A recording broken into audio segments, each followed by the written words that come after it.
Do you want to know? Do you really want to know? Like, really?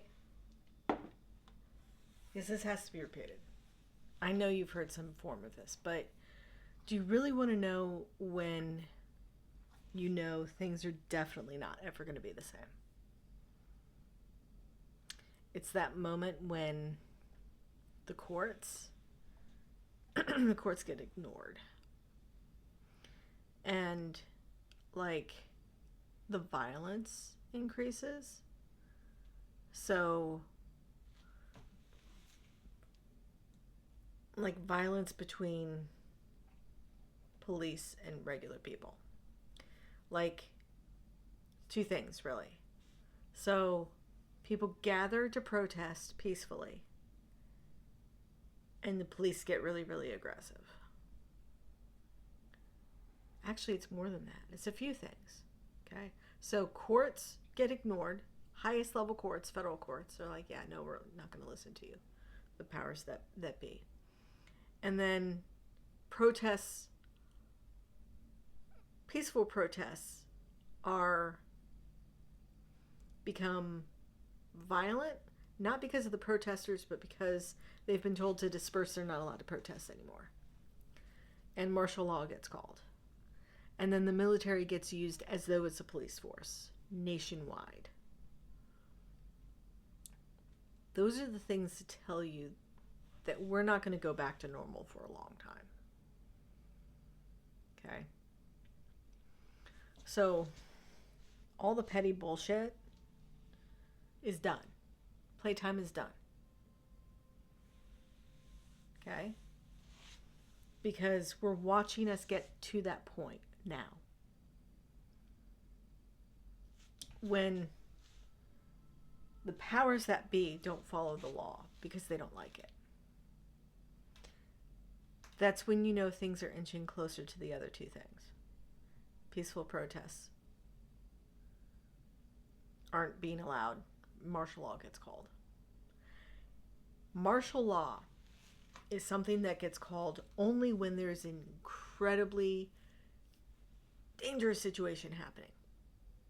It could be called locally or it could be called federally. It has been called federally, I don't think, since the Civil War. In some areas it has been called when the local people were not listening to the federal law. Early 60s, 64, I believe, school integration. The president literally had to call the National Guard in to ensure that those kids could integrate into the school. And then the white parents just took all the kids out, and it was like maybe one or two little kids, young, like 8 years old, in a classroom, for a year or more. So that's also, by the way, when charter schools started. Private charter schools began in the South predominantly, was so that there could be white only schools. And then they made it was private school, so they didn't have to allow just anybody in. That was deemed illegal. So it's usually a financial thing. And then there's a voucher thing and whatnot. As we moved on beyond the civil rights movement, and that became somewhat stabilized. Imperfect though it is. It's very, very serious when the new federal attorney general stands there with her blonde hair and blue eyes and tells you that the rule of law must be obeyed, while allowing the rule of law by the presidency not to be obeyed,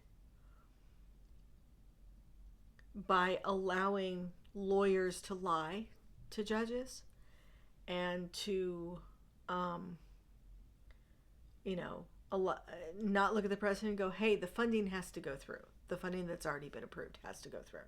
It has to go out. These things have to continue until that funding is done. It has to go out. It has to be released. That is the law. And we will comply with that. But she's not doing that. You know we're heading towards trouble when an unelected person has been allowed in to have very, very, very, very intimate, not just contact with the president, but contact with all echelons across government agencies. So you know shit is for real. It was an executive order that went out that I think went out before Pam Bondi was made Attorney General, but it would have been Pam Bondi's job to turn around to the president and go, "This is illegal, sir. I'm sorry, we can't do this.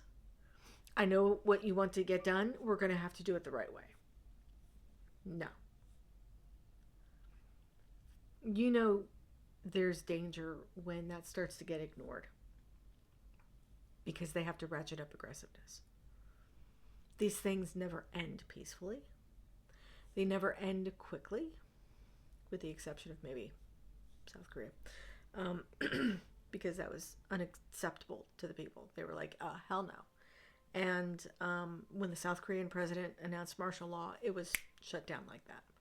The people were like, oh, hell no. And the rest of the government officials were like, yeah, no, not going to happen. And that man was out. We don't have those controls here. Well, actually, I take that back. We kind of do, but they're not being followed. It shows why there's problems in the way the system is set up and what the worry was with the founding fathers. They didn't want a two-party system because of what has happened. You get too polarized. So what most of the rest of the democracies have is a multiple, there's multiple parties. We've never had multiple parties really get geared up. They kind of got faded out or absorbed into, each party, so that because they thought it was easier, it set it up for a situation that we're dealing with now. This is why we have this. All of this is correctable, but the hard way. There's no easy solution here, guys. I told a 19-year-old, almost 19-year-old, earlier this week that we may not even get to have a midterm election with how fast things are pacing out. There's going to be something that's going to cause that not to, for some reason, happen, and that might blow things up. Hopefully we can stop it before then.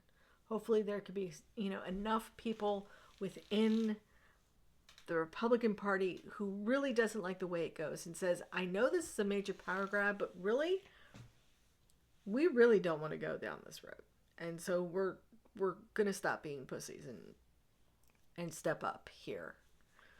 Understanding that we don't have careers, because the way that you keep a career under a system where you have to listen to the only person in charge, and that really right now is not President Trump, to be honest. That's Elon. It seems like that is the picture. They're exercising a great deal of power because they think if they display that enough, people are just going to acquiesce. And what we have to do is push back. We don't stop pushing back just because it gets even more harder. We understand that it's going to have to be that hard.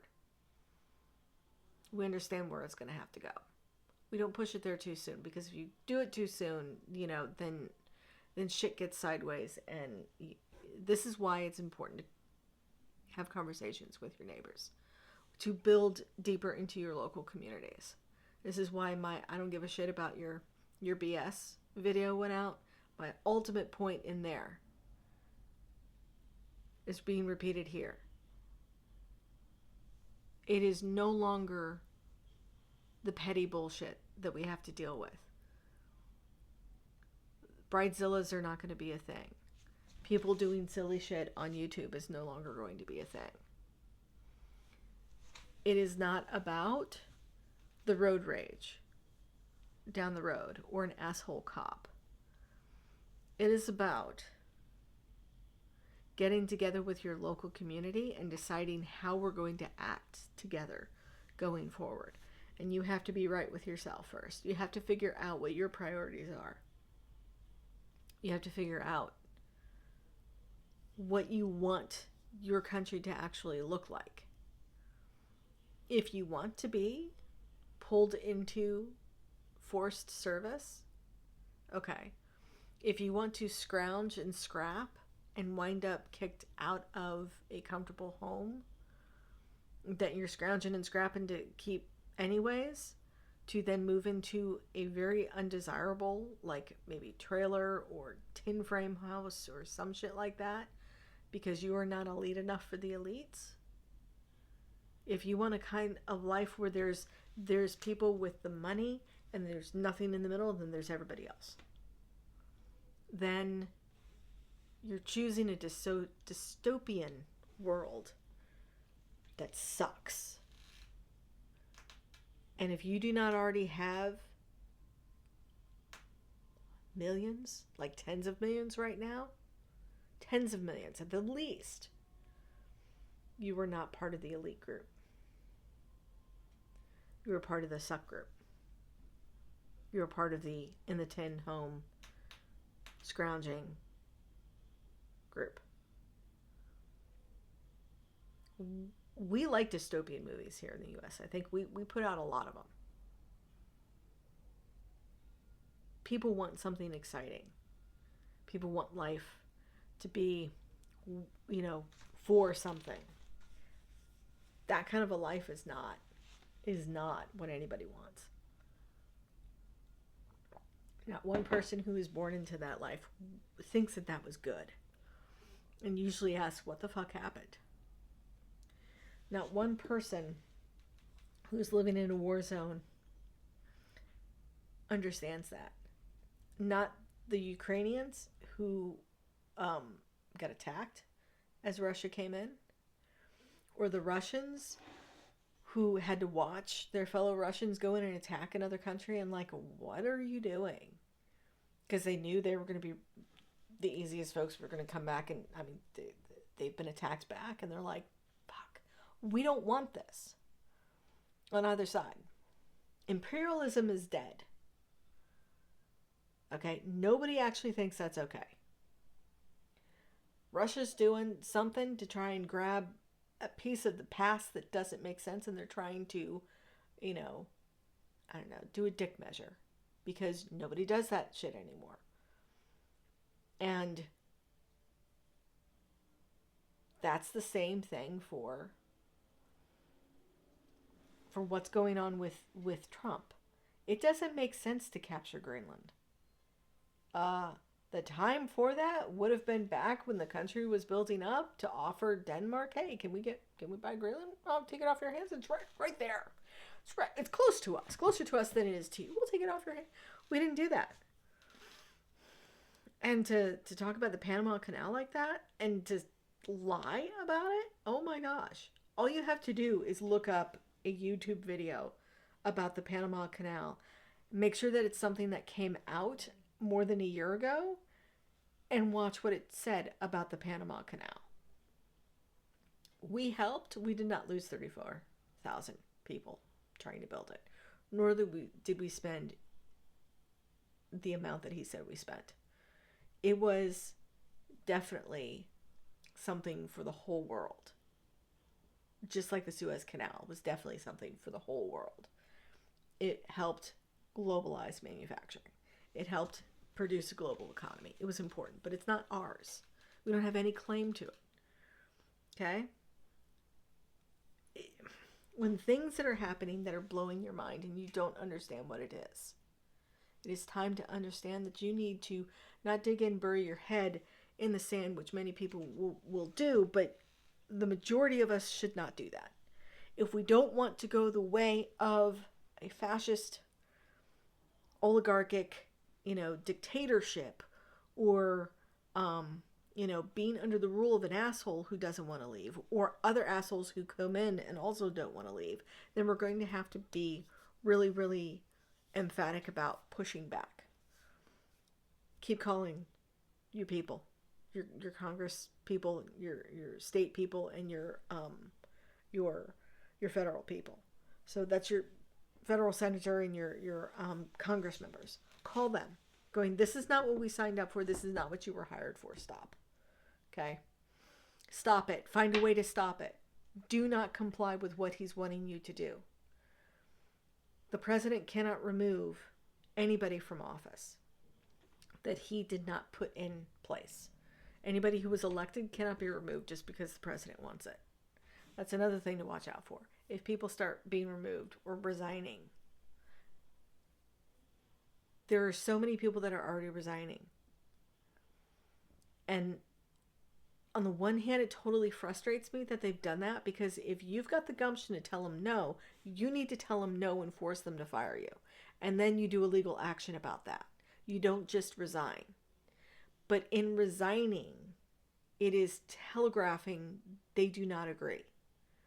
A resignation is powerful. Multiple resignations are powerful. But then it leaves a vacuum that gets filled in by people who will say yes. That's the kind of the crux of it. Because they're hiring people in. How you know we're on that edge is all of the things that are currently happening. But how you know when we're right on the precipice, like we could go forward and fall completely down, or we can fall backwards towards a little bit of safety. And maybe there's a little ledge down there that we might cling to for a while before we can get back up. That's still a hard choice. But you know things are not going to be the same ever again when there's so much overreach of control.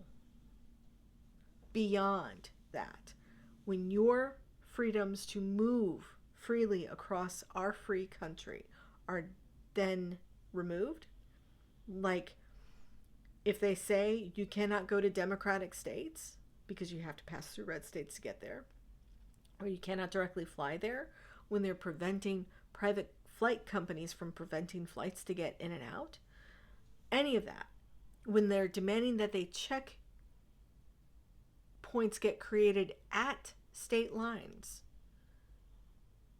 between blue states or red states, or any state lines, or any whatever, when they start putting up checkpoints and they want to check your documents, when they start demanding that you carry documents, beyond just, the whole immigration debacle that's fucking going on now, when they start doing all of these things that really curtail it, when your private account gets restricted, paused, deleted, or whatever on whatever, Facebook, Instagram, anything like that, that's a problem. When you can't see what's happening in the rest of the world because the internet is somehow blocked in that way, that's a problem. We're there. China's like that. TikTok isn't available in China because China doesn't want that going on there. I think Twitter's allowed, but I think there's some restrictions around it. Like if you post something that's happening in China, they may not allow that to actually get passed through. And your account may be restricted. And Twitter or whatever allows that. These things are super scary to think about. But if you don't think about what might happen in the future based on what's happening right now and start to prepare yourself, it's going to feel like it's all of a sudden when it's not. That's what I'm telling you. You have to pay attention now. You have to fucking pay attention now. If you voted for the man and you just voted for him to vote for him because you didn't want to vote blue and you didn't really know what a tariff was or any of the basic information, if you're like, hey, I saw him on the news in front of a bunch of groceries saying he's going to reduce groceries, but you didn't pay attention to anything else he said because he's boring, like the dude wasn't making any sense, then why the fuck did you vote for him, for one? For two, you have to pay attention now. You are obligated to pay attention now. The people. 51.2% of the population now has to deal with the voting population, let's just say, now has to deal with what you did. Okay? Actually, more. So 77 million people voted for the guy, right? There's almost 300 million people in the country. 77. That's not even half of the country. Okay? I know counting kids is a thing, but the majority of the country did not ask for him. Okay? Even of the people who voted for him, it was less than 50%. Got in by the skin of his teeth. The rest of us now have to clean up the mess. And we're trying to figure out how to do that because we haven't had to think about this. Like, ever? Pretty much. The consequences of your inaction or your action are this. And now we all have to figure out how the hell we're going to live as things continue to degrade. We're the most comfortable, among the most comfortable countries in the world. A lot of people love being in the U.S., but there's a lot of stuff that they don't love about the U.S. There's a lot to love about our country. But what you really need to understand is that, aside from me talking too much, we now have to figure this shit out. We all have to figure it out, and we have to do it together. We can't be divided anymore, because that's how we have gotten conquered, is by the division. Okay? It's no longer what we can do. It's no longer appropriate. It's no longer the thing that makes sense. It's no longer an acceptable place to be. And you don't necessarily have to make up for anything. You did what you did, or you didn't do anything at all, but now you're going to have to, now you are now in a position where you have to pay attention, where you have to come together with everybody and you have to participate. Okay? That's it.